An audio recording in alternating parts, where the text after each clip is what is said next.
Dwight Howard is officially in the Basketball Hall of Fame, and this weekend is all about the love and joy for Dwight Howard today on Locked On Magic.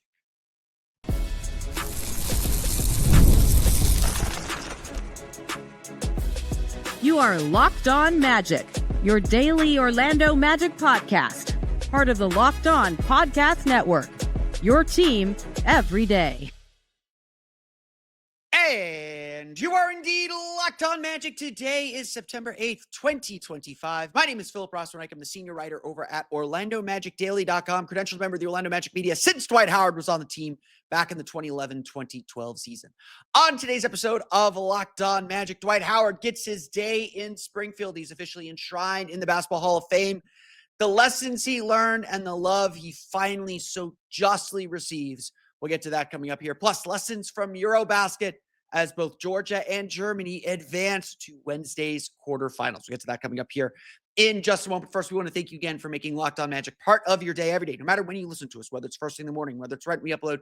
We truly appreciate you making Locked On Magic part of your day every day. You can make Locked On Magic a bigger part of your day by becoming one of our Orlando Magic dailies. Listening every day. We are officially in season mode, 5 days a week from now until June, till July. Long time. There'll be a few episodes I missed here and there. I have a wedding in January that I got to go to, so may not do episodes then, but we are officially on the final countdown of the season. I'll start doing player outlooks at some point. We're ready to go. You're ready to go. Join the Magic crew today on Locked On Magic. It's all part of Locked On Podcast Network, your team every day. Today's episode of Locked On Magic is brought to you by FanDuel. Football season is here. And right now, new customers can bet just $5. And if your bet wins, you'll get $300 in bonus bets. Download the FanDuel app or go to FanDuel.com to get started. This was a weekend of celebration. Hall of Fame weekend is just a weekend to reminisce and to celebrate the best moments, the best players, to celebrate the legacy of basketball.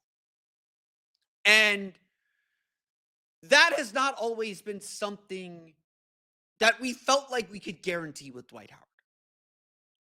Dwight Howard, in the time, in the moment, was always something of a complicated figure. Made only more complicated by the fact that the one fan base that should be standing in line to defend him, the one fan base that has every reason to say, this is our guy, we will ride or die with him, didn't have that reason. I want to acknowledge that. You talk about a lot of the players, they have a group that is all about their guy. And when they go into the Hall of Fame, they celebrate it as a weekend to celebrate. That was not always a guarantee with Dwight Howard. The ending in Orlando was just so bitter. I can guarantee I will get comments on this video, on these podcasts, on everything I read about Dwight Howard. I'm a live and let live. I've forgiven him. I can guarantee I will still get people who say, it's great. He had a great career. For sure, certainly Hall of Fame worthy. Let's honor him. Don't retire his jersey. We're done with him from now. It's just still too painful. I would say to those people, like, get over it, guys. Like, we can rehash the Dwight Merrill all we want. But unfortunately, that is part of his legacy. And that is part of why there is a feeling or there is a sense that, no, Dwight Howard isn't a Hall of Famer. No, Dwight Howard didn't deserve to be in the top 75 in the NBA 75th anniversary team. The reality is, though, that Howard rightfully getting into the Hall of Fame has led to a bit of a reappraisal. We're no longer in the dirt. We're no longer in the daily grind of how does this player maximize his talent? We're no longer in the embrace debate of this guy isn't tough enough or this guy isn't serious enough.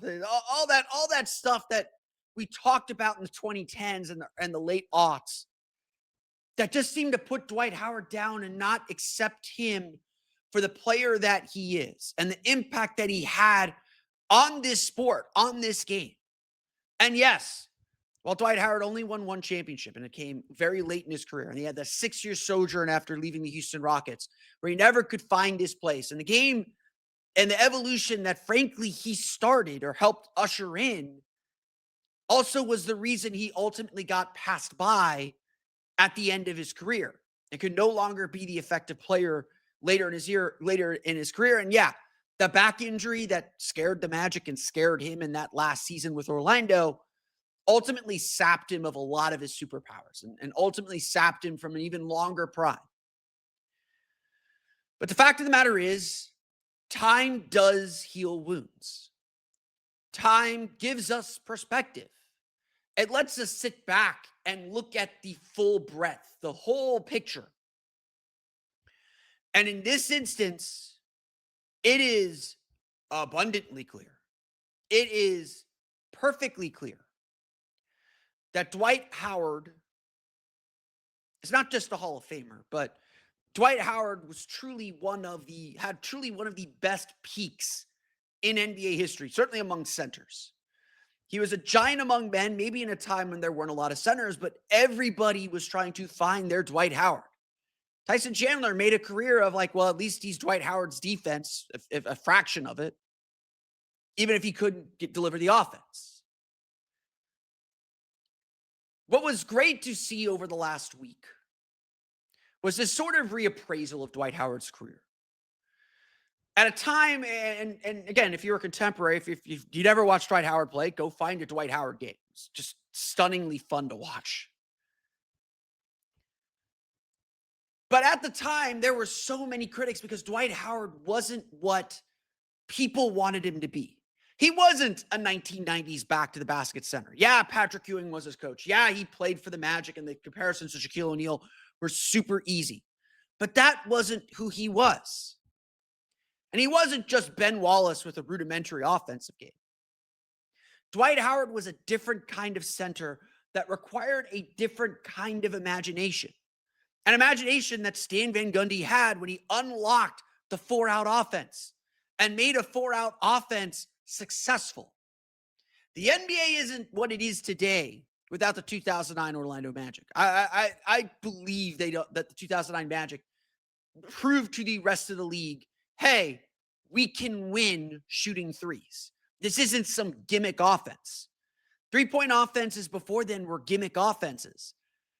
Dwight Howard made it work because he was a literal gravity well, sucking in defenders who were scared to give up shots in the paint and in the lane, scared to get dunked on, scared to get bullied around and pushed around physically.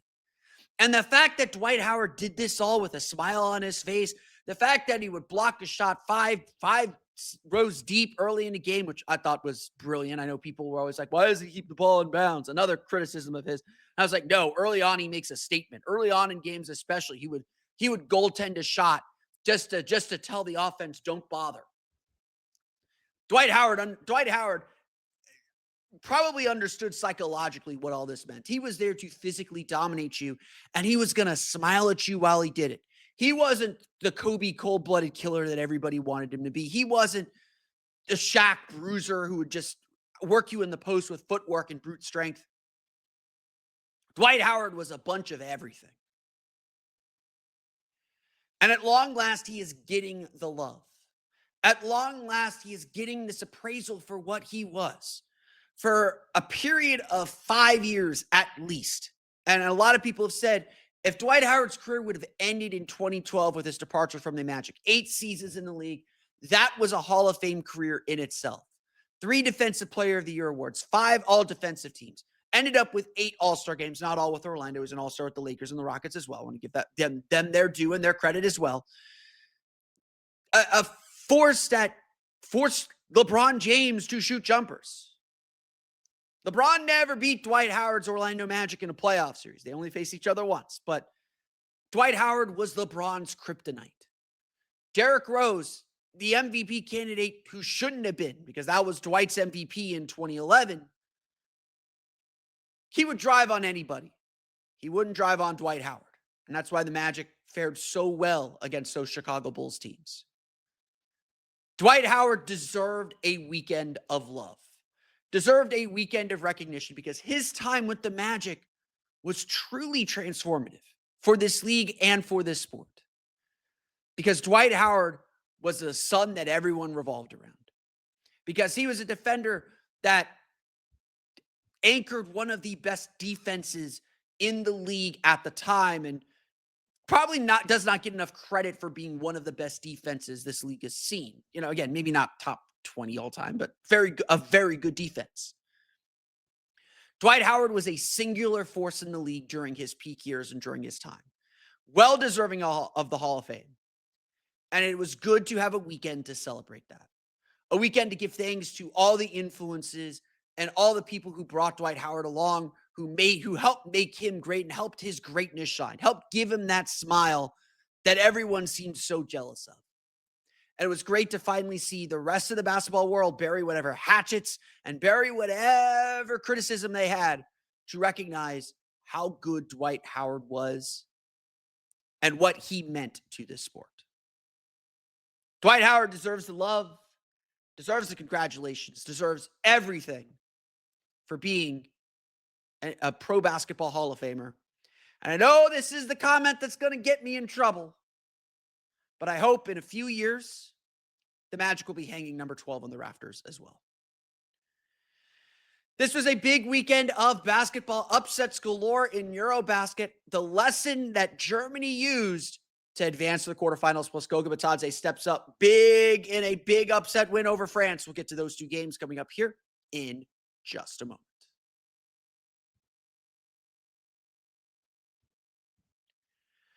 But first, today's episode of Locked On Magic is brought to you by our friends over at FanDuel. The NFL season is here. Today was week 1. Go Bucks, go Jags. We're not going to talk about the Dolphins. And FanDuel is making sure you're ready for kickoff with a can't-miss offer. Right now, new customers can bet just $5, and if your bet wins, you'll get $300 in bonus bets to use across the app. FanDuel makes every game more exciting, whether you're watching your team or just keeping an eye on your fantasy lineup. It's quick, easy, and the best way to add a little bit more energy to your Sundays. Plus, you can get in on NBA action. NBA futures are already up, including who's going to win each award. Jamal Mosey, as we talked about last week, is the current betting favorite to win Coach of the Year. You could bet your over-under on wins, whether the Magic will make the playoffs, whether the Magic will win the East. All that stuff is already up on FanDuel to get you ready for the NBA season. We are less than a month away from training camp beginning. The countdown is on. So, are you ready to play? Download the FanDuel app now by visiting FanDuel.com to get started. That's FanDuel.com to place your first $5 bet.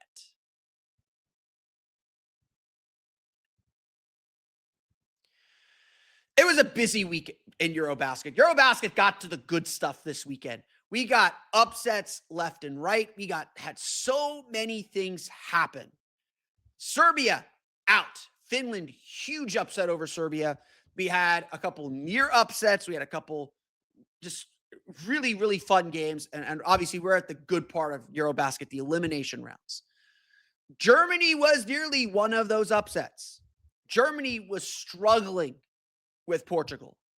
Upstart team, one of the surprises of this tournament so far. Georgia's one of the surprises too. We'll get to them in a minute.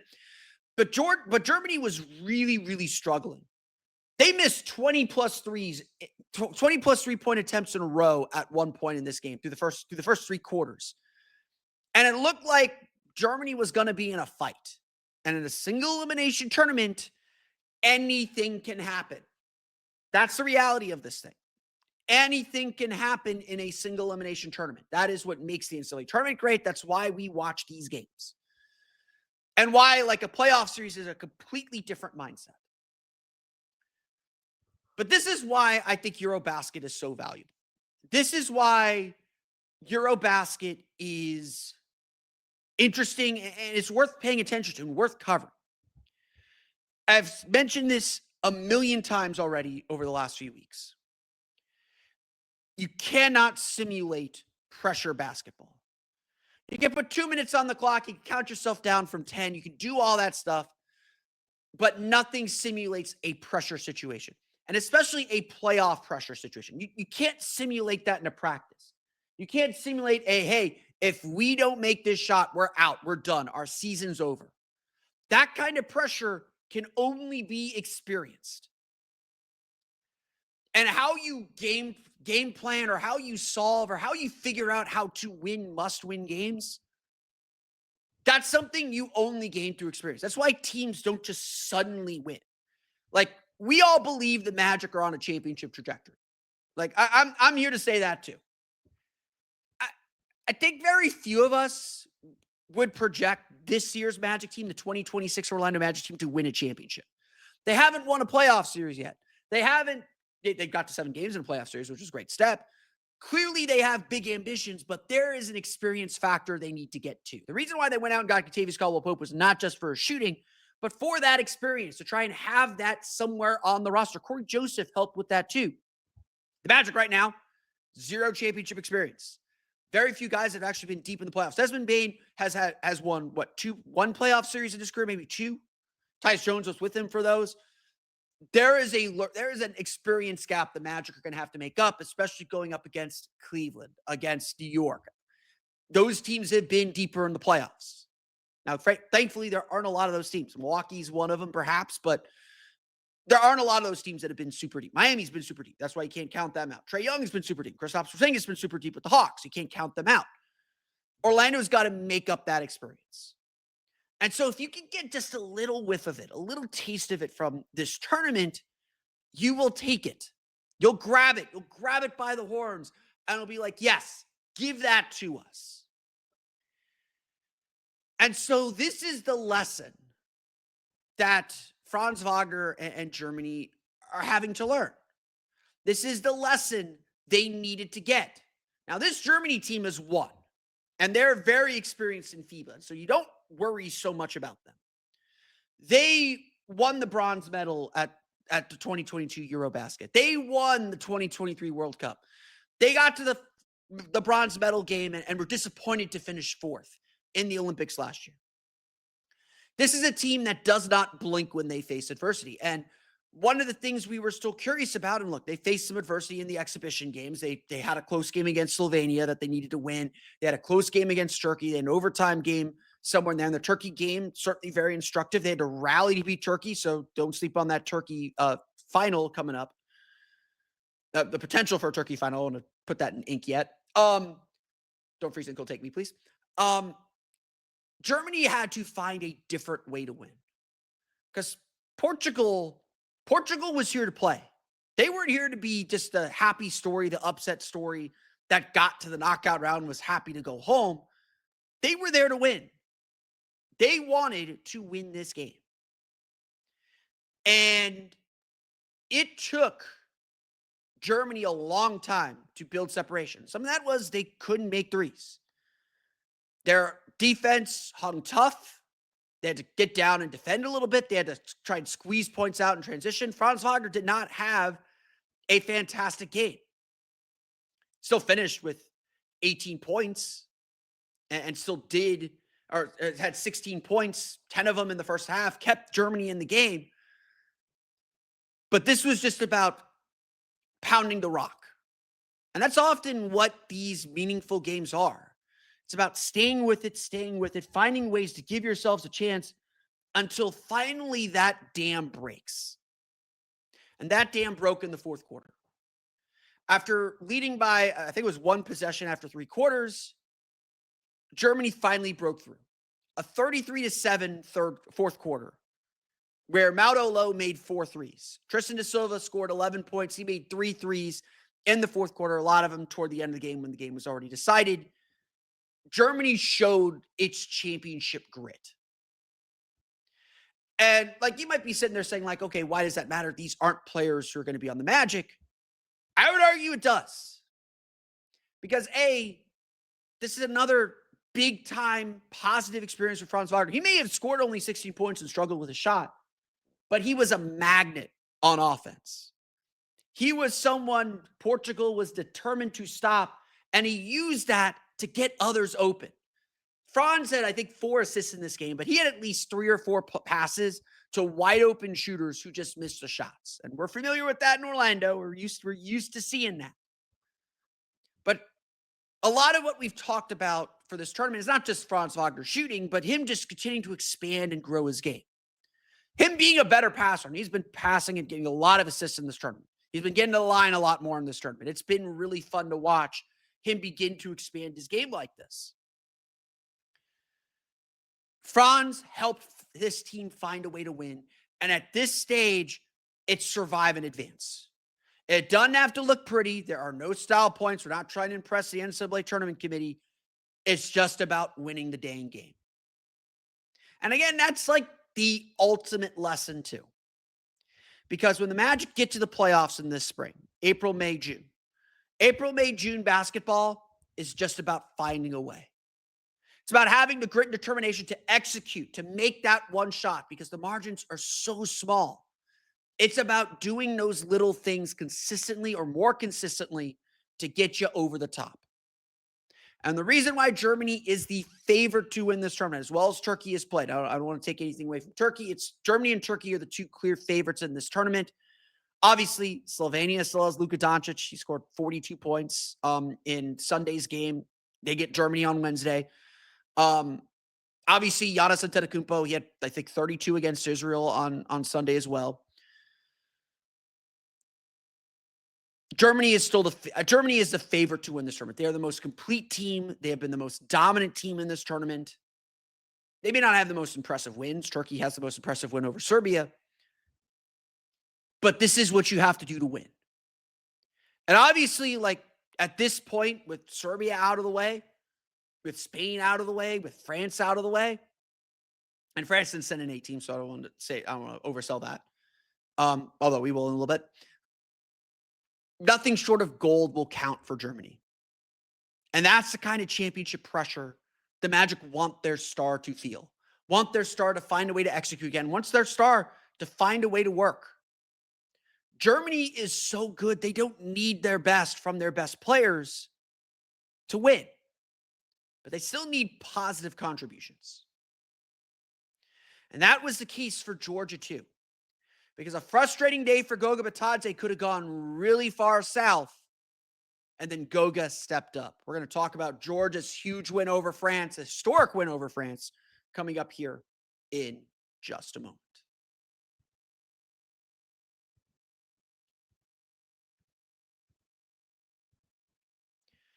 If you're watching these games on Courtside 1891, which, I am. I paid for it. It is what it is.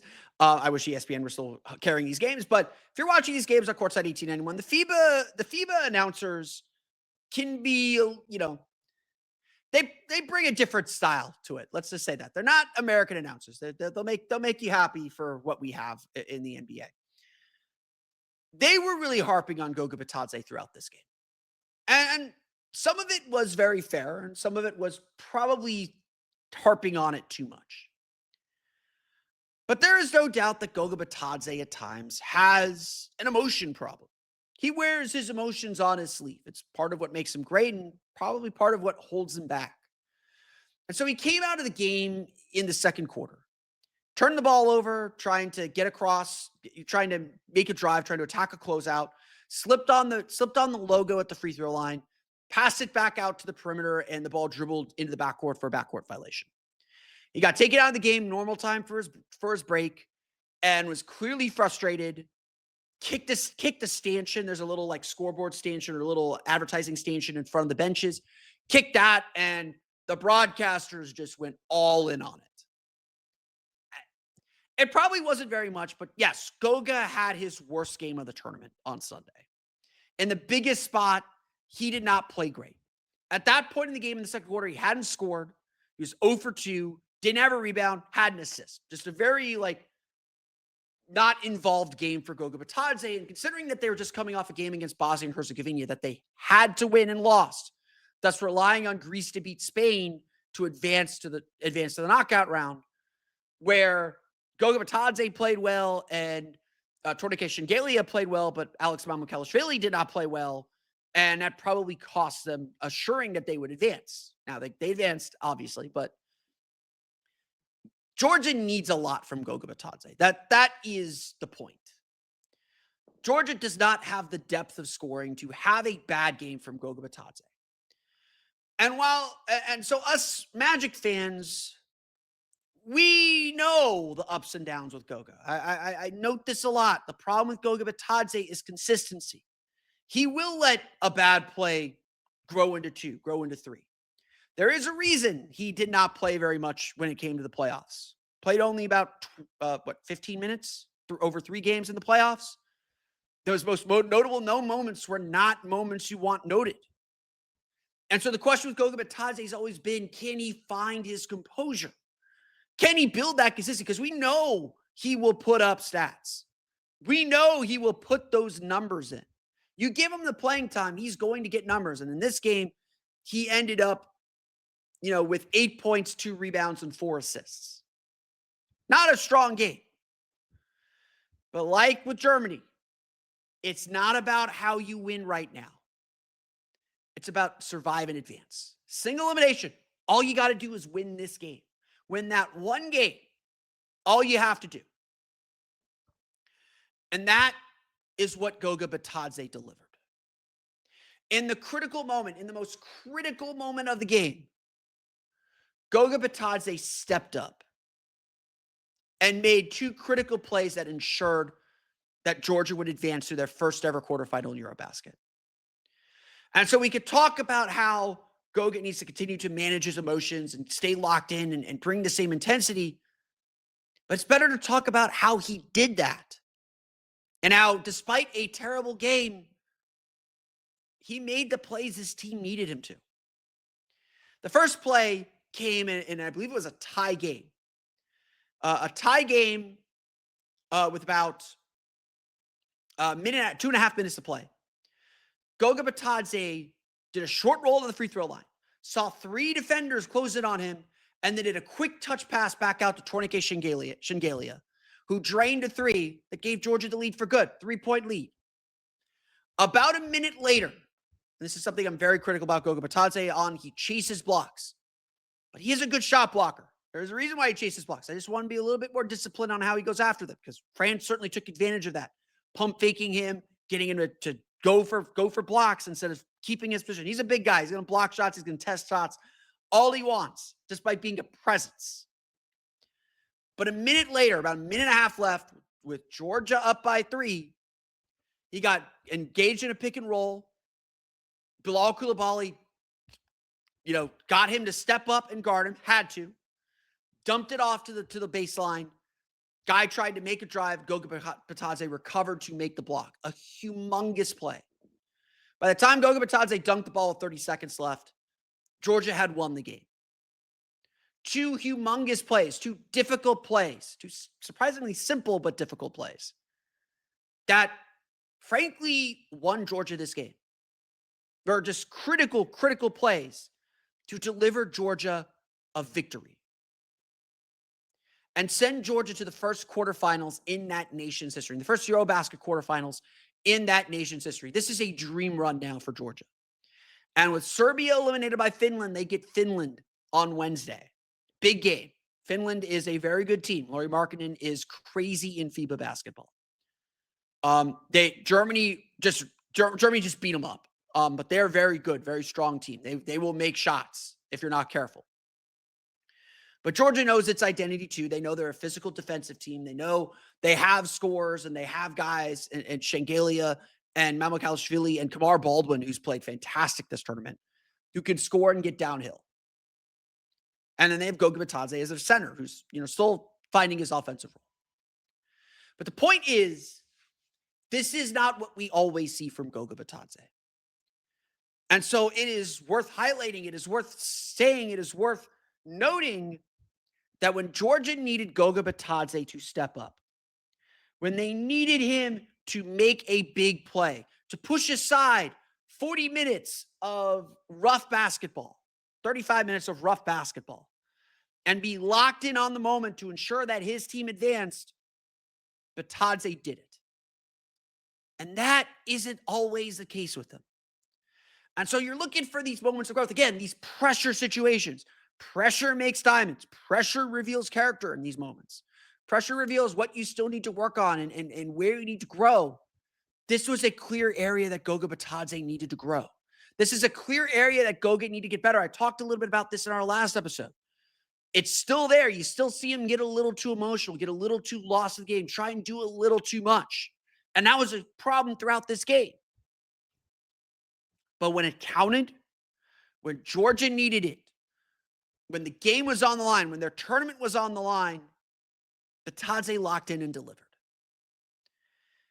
And if we get to the playoffs and Goga Bitadze's in that rotation, this is an experience that he can hopefully lean on and learn from. Because guess what? Georgia's got another game on Wednesday. And speaking of Wednesday, let's just get this in now. Speaking of Wednesday, we're gonna have a fun day Wednesday. 10 a.m. we got the first game, Georgia versus Finland.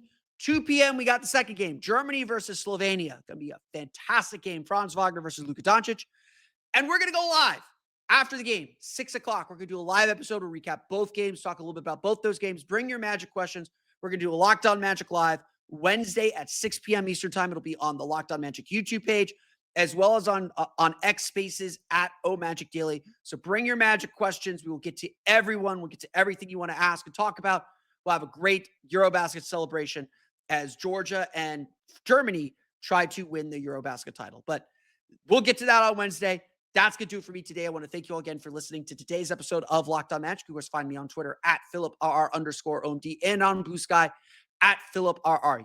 You can subscribe to the podcast on Apple Podcasts, Stitcher, TuneIn, Himalaya, Google Play, Spotify, Odyssey, and all the fun places to download podcasts to your podcast-enabled device. Again, you can find us on YouTube. Just search for Locked On Magic.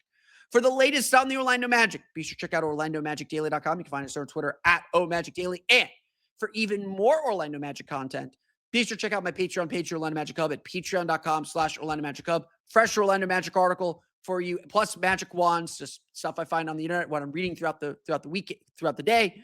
You can find that on my Patreon page, patreon.com/Orlando Magic Hub. That'll be out around noon every day on weekdays. So definitely check that out and subscribe if you can. Truly appreciate all the support. Now that you're done listening to Locked On Magic, get ready because the Locked On NBA Top 100 is here. Voted on by the NBA hosts of the Locked On Podcast Network, our Top 100 was formed by experts that cover these teams and players every day. You can find the full list on Locked On Sports Today on YouTube or wherever you get your podcast that is coming out Monday afternoon. Don't miss my reaction to where Magic players landed. And we're going to talk about the top 100 on tomorrow's episode of Locked On Magic. We're going to have the big debate in person, in living color. I think you can tell who we're going to talk to. We're going to talk to Kuka Heel of Locked On Pistons as we cover the Locked On NBA Top 100. Should be a good time. A lot of respect for Q, a lot of respect for Cade. We're going to have a civil discussion about some things as we come out with this Top 100 list. But that's going to do it for me today. I want to thank you all again for listening to today's episode of Locked On Magic for Orlando Magic Daily and Locked On Magic. This has been Philip Rossman-Reich. We'll see you all again next time for another episode of Locked On Magic.